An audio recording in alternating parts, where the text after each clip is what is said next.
This is Bianca Monty, and she has just moved out of the Monty family estate to start a fresh new life on her own in Veronaville. Unfortunately for Bianca, she wasn't the favorite Monty offspring, so her inheritance is pretty modest. Regardless, she managed to afford a small home right next to the beautiful Veronaville Canal, where she can start her own branch of the Monty legacy. After receiving a small loan of 1,000 simoleons from the local PC delivery guy Mr. Humble and selling some of the useless junk lying around in the house, Bianca is ready to renovate this place and turn it into the perfect starter home. So let's get to building. And hi! I'm Bibi. It's good to be back. If you're new here, hi, I play The Sims 2. Stick around if that's your thing. And for those of you who have been here for a while, hi, I'm back. I missed this. Sorry for falling off the face of the earth, but I needed a break. I wanted to just build something again, something less intense and story-driven, to get started with making YouTube videos again, because I wanted to chat about why I've been gone for like 2 months. I wasn't planning to do this, but it's what happened. I value my privacy a lot. Spicy opinion, but I think we should all know less about each other, and I have no interest in oversharing or being too parasocial online. I'm so over this sort of stuff. Like, I grew up with the internet. I've had enough, okay? But I believe that I owe it to those of you who are long-term viewers to know why I was gone for so long, so I'll just go off script today and open up a little so we can all catch up before I get back to regular posting. But before I get into all of that, let me just talk about the build at hand for a second. It's nothing crazy, but I just want to get through it before I start rambling. Bianca is my favorite sim in the Monty family. She's a single lady. I love playing solo girlies, so I always enjoy building up her life. She's a family sim, so we'll definitely need to expand this house once she starts working on her aspirations to have a partner and a baby, and multiple babies probably. We have an open plan living in this space, kitchen and dining downstairs, 2 bedrooms up top. The staircase serves to give the space a little bit more separation on the first floor, and I emphasize that with some walls that you'll see in a bit. There are 2 bedrooms upstairs, one of which I left unfurnished for now. I mean, we can't afford much and Bianca doesn't really need it at the moment. So I give her pretty much just all the basics that she needs and nothing extra. I had to resort to selling some of the landscaping to afford more furniture. Yes, this is how broke Bianca is at the moment. She had to sell some bushes to afford furniture. But I like how I ended up furnishing this place. For now, it's a humble starter home and it's all that we need. So that's pretty much it. Have fun watching. And now, let me tell you what happened to me, why I was gone for a while. Basically, I burnt out. That's it, video over, bye-bye. Wait, no, not from YouTube. I did not burn out on YouTube. I think it's essential for me to emphasize that this has nothing to do with making YouTube videos. I love making videos and I've wanted to do it for years. I don't want anyone to think that doing this has caused me burnout. It was work. It was literally just my job. That's really just about it. It doesn't sound exciting. It was just work. I'm not a YouTuber. I'm a regular person who makes YouTube videos for fun. I'm just like you and anyone else in your life, you know. I have a job, I have bills to pay.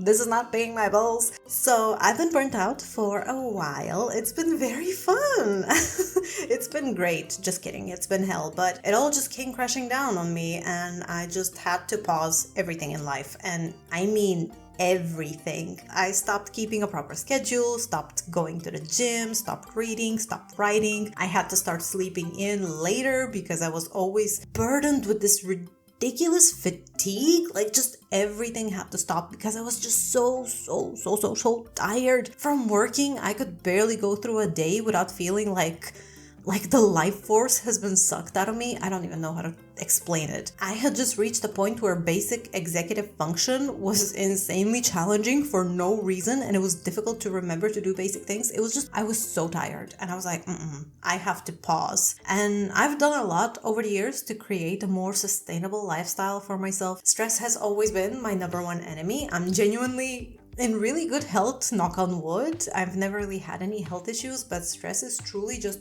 so bad, it really messes with me. Like, I can keep my cool in a stressful situation, right?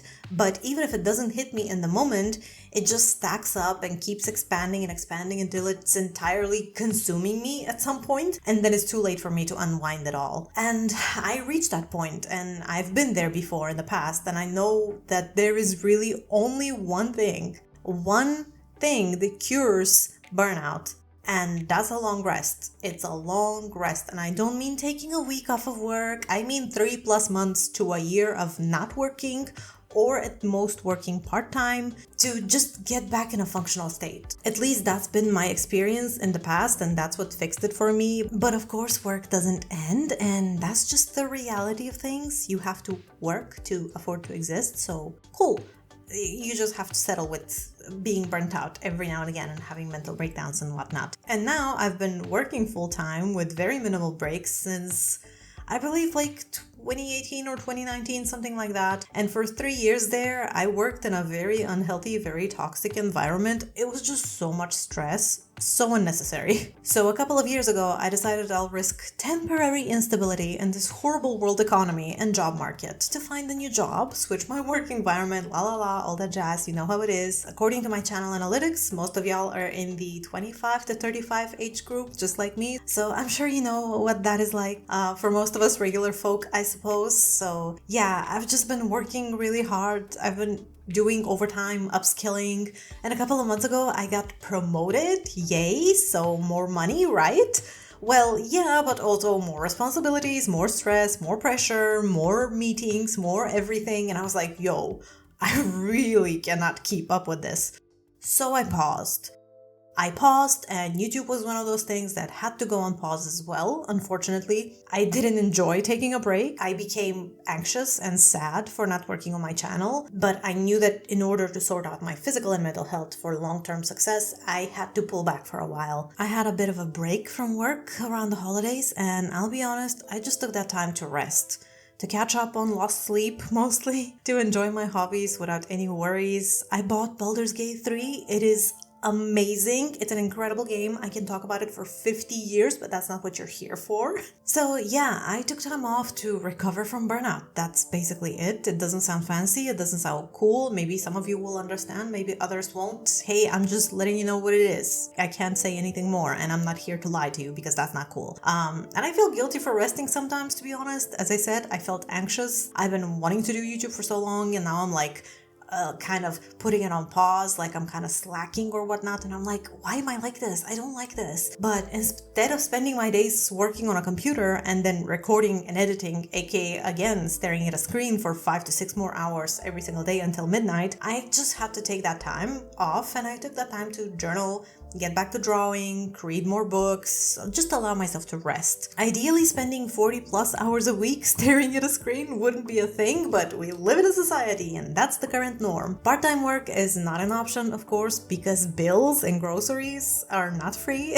and my partner and I would like to eventually own a property. Wouldn't that be cool? I know, a girl can dream. It's insane. Like, imagine having a home and a family in your early 30s. Crazy idea, right? That is all there is to it. TLDR, I got burnt out from working, and I've been also getting eye irritation because of excessive screen time. That's just another thing, but you know, it's kind of unavoidable with all the screen time. And just as a side note, like, I don't even use my phone anymore. I don't use social media. I don't watch TikToks except for those that my partner shows me. It's really peaceful staying away from it all. I loved posting my art back in the day, but with the way social media is using our images to feed into AI slop generators, I just don't want to contribute to it at all. It's sad. I'd like to share my art again online. I love doing that. I loved having a community around that, but unless something changes about the current state of the internet and how unregulated AI is, and you know, the climate of discussions on the internet, on social networks and whatever, I just don't want to participate in any of it. I like having this little space here that is stress-free, away from any commentary on quote-unquote controversial topics. I just don't like any of that. I don't want to participate in it. But yeah, that's about it. That's been my journey in these past couple of months, just trying to recover from burnout. And that's, I suppose, enough of my nonsensical rambling. Thank you for listening and your patience. Now you know why I've been gone, but fear not, I'm back. I should be able to release at least one video a week as per usual. I've already recorded a new legacy episode, so I just have to edit that. That should be coming up next. And then we're just back to our regular programming with more of the series going on, more builds, more storytelling focused videos, other ideas that I have. There's just gonna be new content coming out. So I hope you like this quick build video. I actually decided to give Bianca a pet in the end. I don't know, she just seems like a cat person to me, and I thought she'd love the company, especially since she's single for now, and I haven't seen her meeting any potential dates around the neighborhood yet. A cat can spice up her life, I suppose. But this is all that I have for you today. Let me know what you think about Bianca's humble starter home. home in the comments below. Thank you so much for sticking around and watching. I hope you had fun, and I'll see you soon with another Sims 2 video. Take care and bye for now.